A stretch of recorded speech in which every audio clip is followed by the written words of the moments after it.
একটা রোগ দেখা যাচ্ছে হাম মহামারী আকারে আমাদের দেশে ছড়িয়ে পড়েছে এবং এর প্রধান সংক্রমণ যারা হচ্ছে তারা হচ্ছে আমাদের বাচ্চারা। আজকে আমি এটা নিয়ে কেন কথা বলছি, অনেক সময় দেখা যায় যে হামের যে সিমটম গুলো দেখা যায়, এখন যেহেতু আমাদের স্ক্যাবিসের পাশাপাশি আছে, অনেক বাবা মাই যে কোনো রোগেই হোক না কেন স্কিনে ছোট কোনো প্যাপিউল টাইপের জিনিস উঠলো ওটাকেও তারা স্ক্যাবিস বলে থাকেন। আমাদের কাছে এসে আমাদের বাচ্চা স্ক্যাবিস হয়েছে।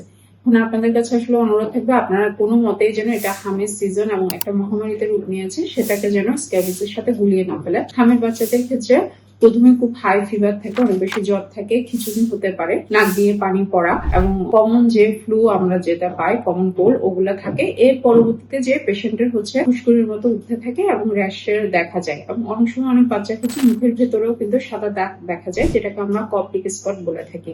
এখন র্যাশ হতে হতেই কিন্তু বাচ্চা ততদিনে কিন্তু হামটা তৈরি হয়ে গেছে। এখন হামটা কিভাবে হচ্ছে আমরা দেখি, অনেক সময় দেখা যায় আমাদের যে রেসপিরেটরি যে আমাদের ইয়ারবর্ন এটার মাধ্যমে শ্বাসের মাধ্যমে কিন্তু এটা ছড়াচ্ছে। অনেকে দেখা যায় বাচ্চা কাচ্চাকে হসপিটালে নিয়ে আসেন, আরেকটা হামের পেশেন্টের কাছ থেকেও কিন্তু এটা আপনাদের ছড়াতে পারে।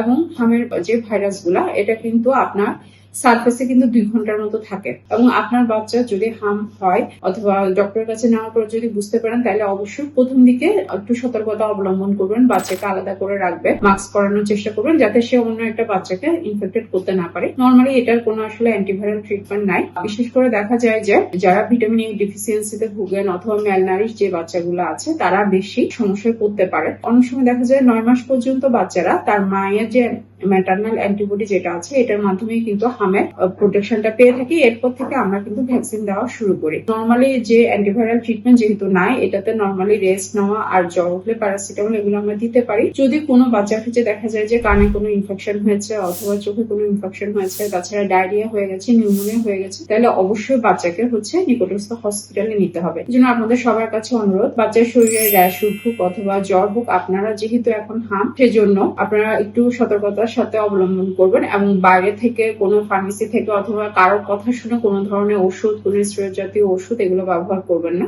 আমরা সবাই একটু সতর্ক থাকি, সুস্থ থাকি। ধন্যবাদ সবাইকে।